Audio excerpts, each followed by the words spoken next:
He was a genius within the police force. Yet he stole a prison guard's power bank just to break out a criminal mastermind. They tore off pieces of paper, soaked them in water, and stuck them over the windows and air vents. He stuffed meals into his socks, soaked them in water, and extracted electrolytes from the salt. Finally, he placed the power bank into the electrolyzed water and successfully split the water into hydrogen and oxygen. Next, he pulled a rope from his quilt, climbed onto the bed, cut the lighting circuit, and connected the rope to the wires. He then pushed the bed back into place, rolled 2 paper balls to plug his ears, and hid under the bed, using the quilt to cushion any shock. Once hydrogen had filled the entire cell, he yanked the rope to ignite the gas, and the two of them blasted the cell door open.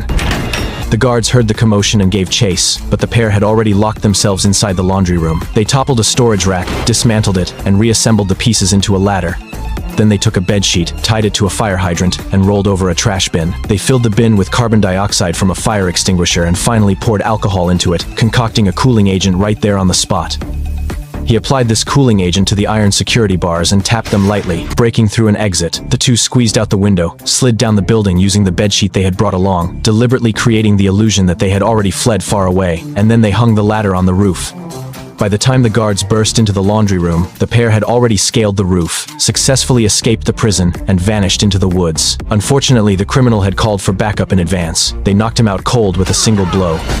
And when he opened his eyes again, he was stuffed inside the trunk of a car. In the dark, he disconnected the taillight wiring and sent a distress signal using Morse code. But the surveillance feed was so clogged with dense traffic that headquarters had no way to pinpoint his location. The criminal took him to a hideout and tried to force the truth out of him.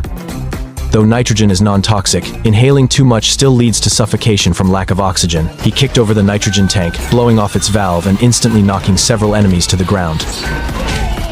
The criminal mastermind drew his pistol, but luckily his partner arrived just in time. He was successfully rescued, and the entire criminal hideout was wiped out in one fell swoop.